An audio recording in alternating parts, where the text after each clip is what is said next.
Hello friends, welcome to my channel. Today we are going to discuss about Integrated Rural Development Program. Integrated Rural Development Program कब आया था? वो आया था 2 October 1980।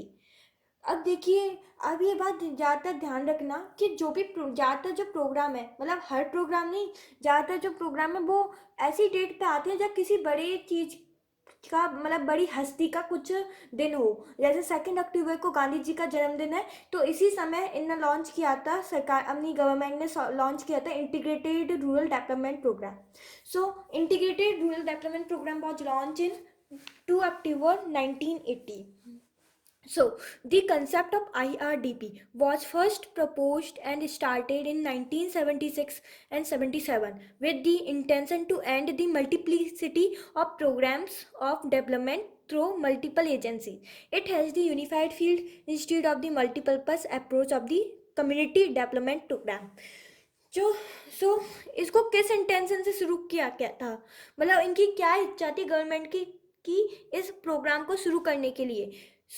क्या था इससे पहले, यानी कि 1976 और 77 से पहले क्या था कि जो हमारी जो इंडिया थी, हमारी जो कंट्री थी, उसमें मल्टीपर्पज़ प्रोग्राम चलता था, यानी कि कम्युनिटी डेवलपमेंट प्रोग्राम, जिसमें मल्टीपल एजेंसी थी, जिसके कारण जो काम करना था वो ज़्यादा कॉम्प्लेक्स हो जाता था, इजी नहीं रहता था काम करना।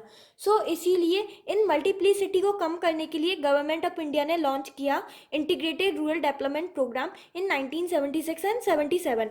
मतलब कि लॉन्च तो हुआ था 2 अक्टूबर 1980 को अच्छी तरह से, लेकिन इसे प्रपोज, मतलब जो इसका आइडिया था वो प्रपोज किया था इन 1976 एंड 77 में। Okay, it is not a technique but a plan of detailed action for development of rural areas. इसका मतलब ये है कि ये कोई टेक्निक नहीं है, ये एक पूरा प्री प्लान्ड है। प्लान क्या होता है? जिसमें नंबर ऑफ प्रोसेसेस होती हैं जिनकी मदद से हम अपने ऑब्जेक्टिव को अचीव करते हैं। तो फिर ये एक प्लान है of detailed action for development of rural areas. It was introduce in India on an expanded scale in 1978-79. क्या था कि इसका जो प्लान था, इसका जो कंसेप्ट था वो प्रपोज किया था इन 1976-77 में, और इसको जो अच्छी तरह से, मतलब कि इसको जो इंट्रोड्यूस किया इंडिया में एक्सपेंडेड स्केल में, वो किया था 1978 और 79 में, जब 2300 ब्लॉक में इसको इंट्रोड्यूस किया था। कितने में? 2300 ब्लॉक में। इन 1979 and 80 another 300 blocks were added to the program. पहले जो इनिशियली जब 1978 और 79 का समय था, जब ये 2300 ब्लॉक में ही इंट्रोड्यूस हुआ था, लेकिन बाद में इन 1979 एंड 80 में 300 ब्लॉक में और इसको एक्सपेंड कर दिया, यानी कि 2300 प्लस 300 कर दो तो 2600 ब्लॉक्स में इसको बढ़ा दिया था। But from 2 October 1980, that is after the launching of the 6th 5-year plan. ये जो 6th 5-year plan है, 7th 5-year plan, 1st 5-year plan, ये मैं आपको फाइनेंस में पढ़ाऊंगी। इसके बाद एक्सटेंशन के बाद हम फाइनेंस को ही लेंगे, एग्रीकल्चर फाइनेंस। उसमें आप डिटेल में पढ़ोगे कि ये आके ये चीज़ है क्या, 6th 5-year plan क्या है, 4th 5-year plan क्या है। हम जब से पढ़ते हुए आ रहे हैं 6th 5-year plan, 4th 5-year plan, लेकिन हमको इसका मतलब नहीं पता। इसको हम डिटेल में पढ़ेंगे इन फाइनेंस में, एग्रीकल्चर फाइनेंस में। Okay, but from 2 October 1980, that is after the launching of the 6th 5-year plan, the program was extended to all the block of the country under the revised 20-point program. Okay, after 2 October 1980 में क्या था कि इसको और भी हमारे जितने भी हमारी कंट्री के ब्लॉक्स हैं उनमें एक्सटेंड कर दिया। इसीलिए हम मानते हैं कि 2 अक्टूबर 1980 ही इसकी लॉन्चिंग डेट है।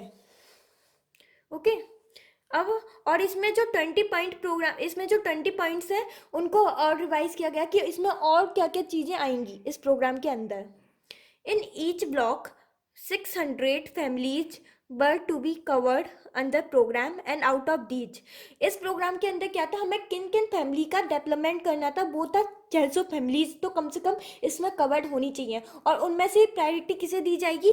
400 एग्रीकल्चर फैमिली को, 100 रूरल इंडस्ट्रीज़ को और 100 बिजनेस एंटरप्राइजेज, जो कि मतलब हर एक बिजनेस एंटरप्राइजेज को नहीं, जो एग्रीकल्चर से रिलेटेड एंटरप्राइजेज हैं और जो रूरल एरियाज में नए अपना एंटरप्राइज खोलना चाहते हैं, स्टार्टअप खोलना चाहते हैं, उन्हीं को ही। ओके, नाउ जो अंडर दी IRDP स्कीम के अंदर जो wage employment and self employment दिए जाएंगे, मतलब कि उनको जो लेबर है वहाँ के और जो एग्रीकल्चरिस्ट है फैमिलीज है, उनको काम दिया जाएगा, उनको एम्प्लॉयमेंट दिया जाएगा, जो उन लोगों को जो कि पॉवर्टी लाइन के से नीचे है। देखिए, सो उनको क्या दिया जाएगा, एम्प्लॉयमेंट दिया जाएगा। जो पुबर्टी लाइन से जो नीचे वाले लोग हैं, यानी कि जो गरीबाई में आते हैं, उनको बेच दिया जाएगा और उनको एम्प्लॉयमेंट दिया जाएगा। This is a centrally sponsored scheme funded on 50:50 basis bye centre and the state. इसका मतलब ये है कि इसको स्पॉन्सर किसने किया, इस स्कीम के पास पर कोई भी किसी भी स्कीम को लॉन्च होने के लिए या अपनी एक्टिविटी करने के लिए फंड की आवश्यकता होती है। सो इस स्कीम में जो फंड को स्पॉन्सर किया था वो था central government and state government, और इन दोनों का जो शेयर था 50-50% था। It is stipulated that at least 50% of the assisted families should belong to scheduled caste and scheduled tribe categories. It is also required that at least 40% of those assisted should be women under the program. अब ये बताता है, ये वाला point ये बताता है कि इस प्रोजेक्ट में प्रायोरिटीज किसे दी गई।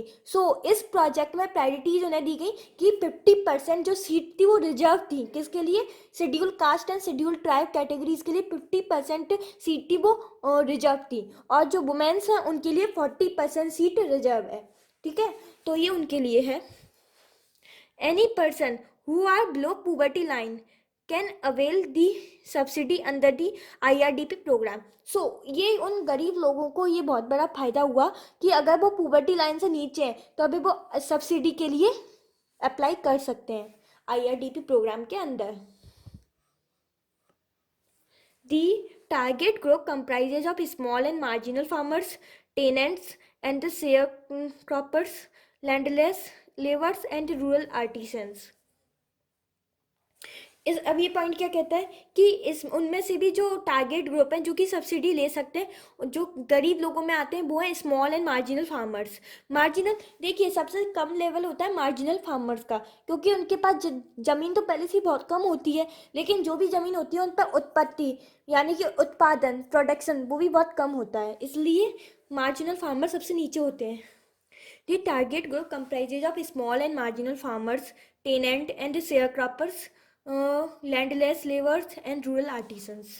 Members of SC and ST communities are also in the target group as they have been suffering from economic and social handicap.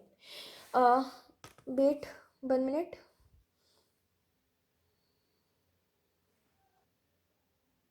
अब क्लियर दिख रहा है? हाँ, अब सही है। ओके, अब ये वाला पॉइंट क्या कहता है कि जो ST और SC वाले जो उन लोगों को क्यों 50% उनको रिजर्व दिया जाता है, क्योंकि वो लोग हैं वो पहले से ही इकोनॉमिक एंड सोशल तरीके से बहुत बैकवर्ड है, तो उनको देना जरूरी है। ठीक है, ये पॉइंट ये कह रहा है, तो इसलिए इनके अंदर 50% रिजर्व होता है ST एंड SC ट्राइब के लिए, एंड 40% रिजर्व होता है वुमेन्स के लिए, और सब्सिडी दी जाती है बिलो पॉवर्टी लाइन वाले लोगों को। यही इसके ऑब्जेक्टिव है मेन। और ये कब लॉन्च हुआ था, 2 अक्टूबर 1980। ठीक है, और इसमें कितने ब्लॉक आ रहे थे, 2600, क्योंकि पहले थे 2300, फिर उनको 300 ब्लॉक्स में और एक्सटेंड कर दिया, तो कुल मिला के हो गए 2600 ब्लॉक्स। ओके, इतना इम्पोर्टेंट, मैंने आपको लास्ट में इम्पॉर्टेंट चीज़ें बता दी। आई होप आपको समझ में आया होगा। Thanks for watching.